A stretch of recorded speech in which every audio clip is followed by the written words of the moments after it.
Welcome to the assembly. This is Pizza and Porn. I am your host, Bratia, and today I have someone who's smiling very hard at me. This is Swank. Swank is an amazing, multifaceted artist, and also one of those, we want to call him a sex expert. We want to call him a sexpert because he's one of your favorite people online to just listen to. How do you start your posts? Keep it a whole huncho. Keep it a whole huncho. Keep it a whole huncho. Yeah, that should be like a hashtag. Actually, that should be the name of your shit. Keep it a whole huncho. This is true. I'm putting that out there so that when you see it, you know where it came from. I like it. You get a percentage for sure. I know, thank you. Producer credits. Outside the think tank. Yes, producer credits. Okay, so today's episode is called No Trust Sex. And I have a theory, right? So I have a theory, and it is that women can be in relationships with men, okay? Not trust them at all. But a man cannot be with a woman that he does not trust. I wouldn't argue you on that. Okay, so that is like that's where we're gonna shape this whole conversation around. And because I love researching things, so I was reading in this medical journal about how trust is it is the shaper of relationships, right? But we give the most up in a sexual way, where trust is completely out of the window, even though now it's all about, trust, consent, things like that. But that trust is actually more formulated to actual relationships, like loving relationships, as opposed to sex. Yeah. So how do you feel about sexual trust? Like, what does it take to sleep with someone for you? Like, how much trust do you need to have in that person versus, just trusting them to actually be with them, for a limited period of time? My traditional answer would be a lot. Mm-hmm. However, but yeah, I mean, shit. I don't know if I can put a percentage on it. It varies. Mm-hmm. It varies. So if you be dope. Be very dope. It's less about trust, and it's less about me trusting that you not gonna do something, more than it is me trusting that you just gonna keep it honest. Let's be honest. I'm not even gonna ask a lot of shit. You know what I'm saying? Some shit I just don't even care to know.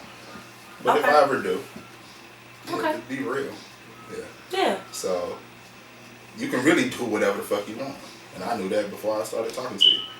You do whatever the fuck you want. I don't mean to impede on that at all, and I don't want mine impeded upon. Just be honest about it, and be strong when I'm honest about it. You know what I'm saying? Hold on tight when that shit is over and the tables are turned. I want to know.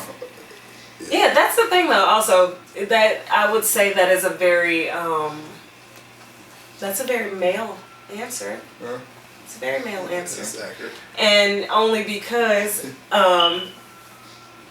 it's very interesting how we see relationships growing up, because men, I feel, are able to get more of a comfortability off before women can when it comes to sex. And that's because you all are traditionally raised in a way that celebrates it.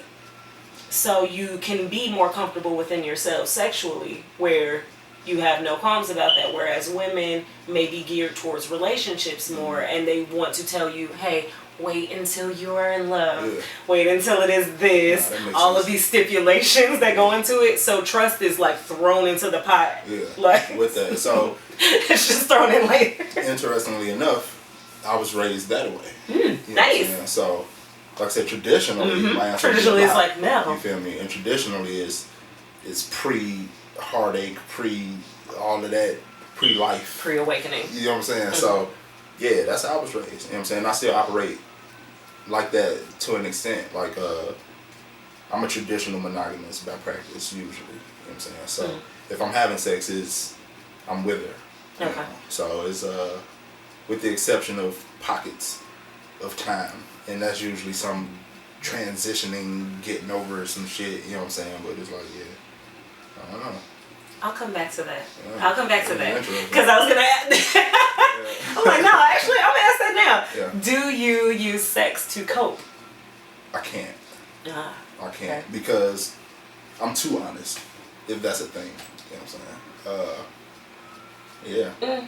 Yeah. So it's like, if I come to her and I'm in a space, we gonna fix that in the conversation that we had prior to. You know what I'm saying? Mm-hmm. So it's hard even using sex to cope. It's like, this is the celebration. This is for what it us is. Getting over this hump. You know what I'm saying? So it'd be that. Celebrate. Yeah. The celebrate. I like it. Okay, so now I'll start with my first question because that kind of went into a tangent. However, it usually starts with, when did you first learn about sex? 8 years of age. Yeah. So we're going to throw it back, right? So 8 is my number as well. Yeah. Something about the age of 8, but medically it's because 8 is typically when you start puberty. So that's why I actually teach your kids about sex from 5 to 7. Because that is when they know their body parts. They can vocalize when someone is doing something. If it is inappropriate or not, giving them those type of standards and boundaries, learning what parts are, whether they cutesy names or not, they got to know what it is. Yeah. And yeah, because 8 is going to start. 8 it's going to start. Okay. So, so you first learned about sex. How was it when you learned about it? Was it through like television? Was it when you... It was more intrinsic. Like, I grew up in a really domestically violent home. Okay. Right, and it wasn't until maybe my late teens that I learned, I guess, children raised in that type of environment end up developing some sense of knowledge of sexuality early or some shit like that. Trauma induces you feel me? So emotions, so could go anyway. But yeah, from playing grab ass at school with the locals and and I had a babysitter. Oh, were you attracted to the babysitter? Yeah. Did you smash the babysitter? Okay. Nah, but definitely a lot of encounters and shit. Like this was, like I said, I didn't even know what nothing was. Right. You know what I'm saying? So yeah, it's like, this is still like I'm there. semi-innocent, I'm feeling like I gotta piss. So hold on, stop. So I'm running to the bathroom. Okay, wait, nothing. Okay, fuck it. All right, come on, keep going. Oh wait. And so it was that. It was like that type of experience. So it was nice. It was dope. Nice. In hindsight. Okay. Yeah, I mean, my platform is to not kink shame or anything like that. So it is not about it is just your experience, but it does develop who you are as a person. When was the first time that you, I guess, saw sex or saw pornography? It's probably around that time as well. So so this ain't to say shit about my mom's parenting or my pops, I don't know, presence or lack thereof. But it used to be certain like little family nights, right? Mm-hmm. Where we'll go to their room and we'll watch movies and shit. Mm-hmm. So, I'm a smart guy. Obviously, when it's the grown-up parts, we gotta cover our face or put our covers over our heads. So when it was movie time, I just started bringing the sheets in opposed to the cover. So I'm looking through them bitches. Like, shit, you ain't had shit from me. I can still see. I'm one of them motherfuckers just looking through my Digimon cover and shit. So, yeah. So I knew. Like, I knew. And malpractice, right? So it was like, yeah. Okay. Been aware for a while. What's the first one you can remember? What, the category or the subject? So it was not even that. It was just the visual. It's crazy. See, it was like okay. So in this particular movie, it was just mild sex and shit. Just like how they do the scenes where it's like drug induced and it's flashing like these pulsating images of the sex and shit like that. And then, you know, HBO was on 16 at a point. And Cartoon Network was on recall. Right. So, yeah, it was this one. Just like, back, fucking, make sure it's on low. What? It was like, oh, you just hitting that back just in case your mama comes back through the door. Yeah. Like, what you want? Yeah. Nope. And if she gonna hit recall or she say hit recall, recall was right under the down. Yep. The down so you actually channel. Hitting the down so I'm channel. Really just turning the channel. What? I had that shit mastered. You not finna catch me. Not never. You feel me? Unless I want you. You feel me? exactly. So yeah, I just a little pro.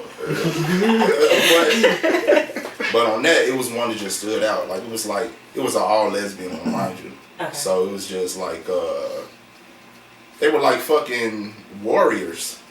Different tribes and warriors and shit. Amazonian porn. It may be some shit like that. I didn't know. I just know I wasn't supposed to watch it, so it was intriguing. Yeah, it's so like Xena the Warrior Princess was big in the 90s, shit, so like... You feel me? It's a thing. So, traveling through forests and as they ready to fight, they just fuck each other. Oh, this is great.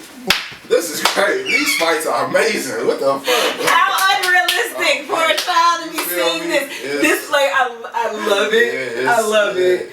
But it's like, think about it as you are a kid, though. You like, what? Bitches go in the Amazon and fuck each other and fight people? If my daughter saw this, I'd be fucking livid. Right? I'd be fucking, what the hell are you watching?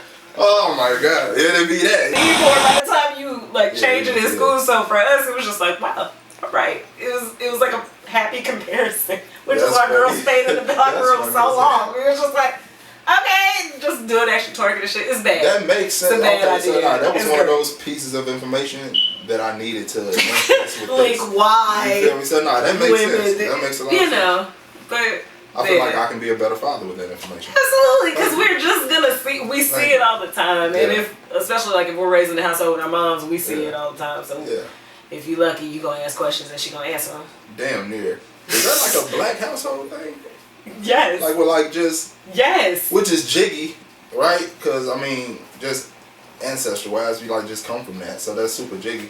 But what? Okay, But it just again, it's more like. You know, but in the black household, we give positive and negative reinforcement. So either you getting hit because it's something bad, or you getting something because it's good. But where do you put sex in that? Yeah. Like if anything, you should just teach your kids that it's an adult thing. Yeah. Like it's the same way how it's like, oh no, we talking about this, go do that. That's how we should kind of treat sex when it comes to like kids, because it's like, oh no, it's just an adult thing. Like when you get there, you can do it, but. You know what I mean? But it's not like, oh no, you're going to hell if you do it. Oh, hell no. Don't want you to get pregnant if you do it. It's like, nigga, you're not doing it to procreate. You're doing it because you like it. You know what I mean? Like, you do it because you like it. It had nothing to do with having a kid. If you could have stopped and held off on having me, you would have. So, it's just, you know, if you enjoy it, teach them that it is something healthy and fun for adults to enjoy. You know. If you use it. I'm definitely getting a few more blockades and that shit, like for sure, and that's the protection in me. It's for real, like, and you enjoy it, do it. However, because like again, I was taught that's not something you do until you marry. You feel me? So it's like by the time I got my like first real girlfriend, like, oh yeah, we forever. You know what I'm saying? Who don't think forever, right? But it's like that's also who I lost my virginity to. You know what I'm saying? Like okay, so it was like a relationship. You know so it's like, this. That's how I fathom that. It's this. You are what it is. We are what it is for the remainder of this duration on Earth. Yeah, and putting such grand expectations on that, like on a young mind, adolescence, just period. Like it seems like it's gonna last forever, and your heart can be just crushed if it's not. And then you realize. It's not like you're just like, oh, okay. But what's even crazier with that is even in hindsight and I guess real time then, it could be. Yeah. It's a matter of decisions. It's a matter of if we do this, I'm a problem solver. I'm really good at it. Okay. If we do this, we can achieve that. To achieve that, we need to stop that. We need to stop that. You know, the whole sacrifice of the relationship shit. I understood that damn near too well. So it's like being young and being with people in my peer age group, it never worked in my relationship because, nigga, what? We don't do relationships like that. You trying to do, that's grown folk relationship type shit, you feel me? We supposed to sit together at lunch. That's what we share our love. What you talking about? Okay, so marriage, did that make you seek more mature women then? Oh yeah. Later. I love older women. I had a 15-year limit. Yeah. Jesus. I dated 2. But they don't be too different from. Yeah, I was about to say no. No, which is why I was like mature. I didn't want to say age because maturity matters, but that might make you seek more mature women after. Because it's like, nah, you're just not doing what I need. You're not ready, and that's cool. Yeah, and that's fine. But not for me. I gotta get out of there. All right. Also, the fact that you are an artist. Mm-hmm. Oh shit, yeah, it is. So I speak about how creatives have the best sex because we think out of the box, right? So as an artist, how has that affected you with choosing partners?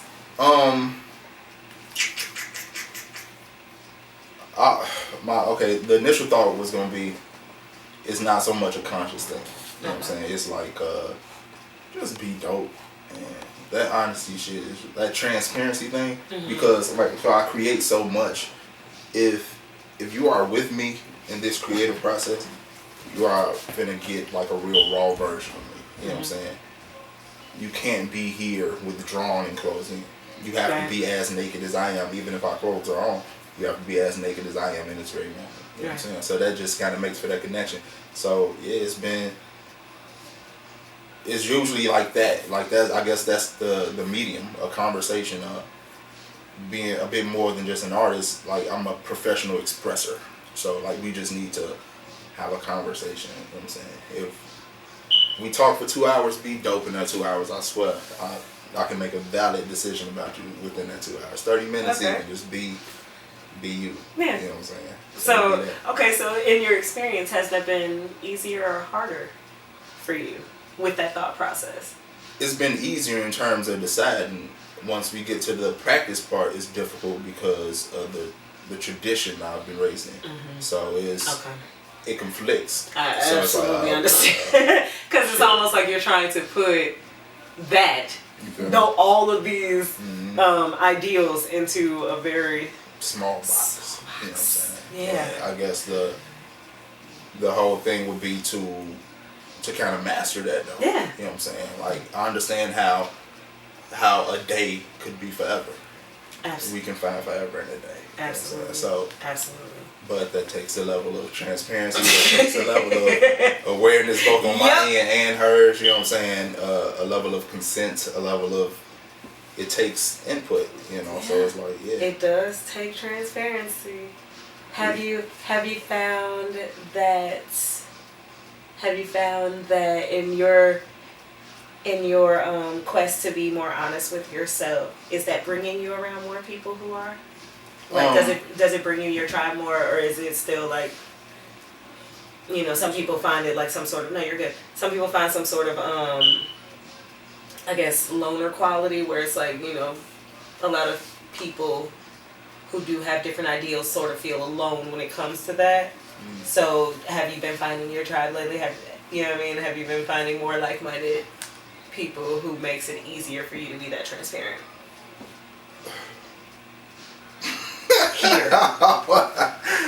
Here. Or are you still yes and no. It's like I don't want to say you're not going to find it all in one person, but you know, I guess it boils down to that. You're just not going to find it all in one person. And me being the scatterbrained individual that I am, there's a level. I come with a special understanding. You have to have it. If we engage and then days go by and we don't talk, just let it be there. I'm assessing. You know what I'm saying? All of these things, like, I absorb. So I feel you in this moment. Not only just in this moment, just period if you're around me. You know what I'm saying? I feel y'all right now in this room. But in that type of way, let me assess. You know what I'm saying? Why is this? Why is this? I'll call. We're going to have a conversation. We're going to talk about it. We're going to relink if, you know, it was that for us. Like, yeah. So I like it. I guess,